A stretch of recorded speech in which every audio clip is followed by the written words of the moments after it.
चपाती भात अजून 2 मिनिट दिलं नाही तर चालतंय. सगळ्या पंक्तीला चपाती द्या. द्या चपाती सर्व पंक्तीला फटाफट फिरा. विचारून द्या. अर्धा घ्या, एक घ्या, पण विचारून द्या. सुंदर अशा प्रकारचं वाढपी मंडळी वाढपी जे वाढत आहेत. भोजनकरी मंडळी भोजन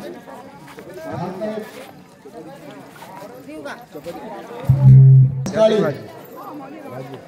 6 वाजता आपलं रथ निघेल. रथाच्या पाठीमाग महिला मंडळ असतील, रथाच्या पुढे पुरुष मंडळी असतील, पुरुषांच्या पुढे तुळशीवाले, एकदम समोर पताकेवाले. अशा प्रकारे दिंडी सरळ 2 लाईनीत आज जसं चाललेलं त्याच पद्धतीने आपल्याला जायचं आहे. म्हणून सर्व भाविभक्त कोणीही आंघोळ करायची नाहीये. आपल्याला 5 किलोमीटरवर आंघोळीची सोय आहे.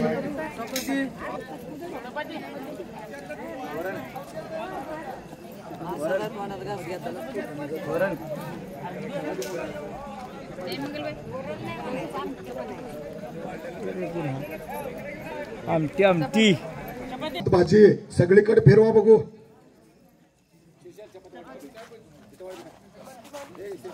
कोणाला काय कमी आहे थोडं सांगा बर का. कोणाला काय कमी आहे थोडं सांगा आणि मागून घ्या.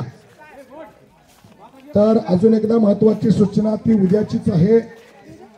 तर इथं साईडला कॅनल आहे, पण कॅनल अशी आहे की 20 फूट खोल आहे.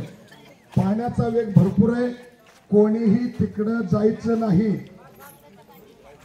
20 फूट खोल आहे, पाणी भरपूर आहे. तिकडं कोणीही जाणार नाही. जसं आज 5-6 किलोमीटरवर नाश्ता आला त्याच पद्धतीने उद्याचा नाश्ता येईल. दुपारचं भोजन सुद्धा होईल. आंघोळ म्हणून सर्व भावी भक्त या सूचनेचं पालन करायचं आहे. ते कोण झोपले असतील त्यांना जाऊन सांगा 6 वाजता निघायचं आहे म्हणून. 6 वाजता म्हणजे 6 वाजता दिंडी निघालीच पाहिजे. 6:30 पावणे 7 करत बसायचं नाहीये. सर्वांनी चूळ भरलं तरी चालेल, परंतु आंघोळ करायचं नाही. सर्वांनी लक्षात घ्या. हा चला, काही लोकांचं जेवण झालेलं आहे, परंतु जात असताना थोडं खरकट कढीपत्ता चपातीचे तुकडे असतील, सर्व भावी भक्त ते वेचून घ्यायचंय. आपल्या ताटामध्ये घेऊन डस्टबिन मध्ये नेऊन टाकायचं आहे. सगळीकडे डस्टबिन आहे.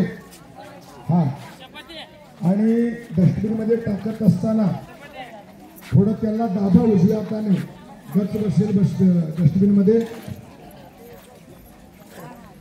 तर या सर्व मंडळींनी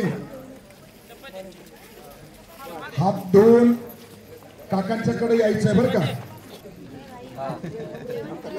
ज्ञानोबारायांची दिंडी, सर्व संतांची दिंडी वाकरी गावामध्ये जमतात. सर्वांना माहित आहे की त्या ठिकाणी गोल रिंगण सोहळा होत असतो. आपल्या दिंडीचं सुद्धा असे सर्व गोल रिंगण सोहळा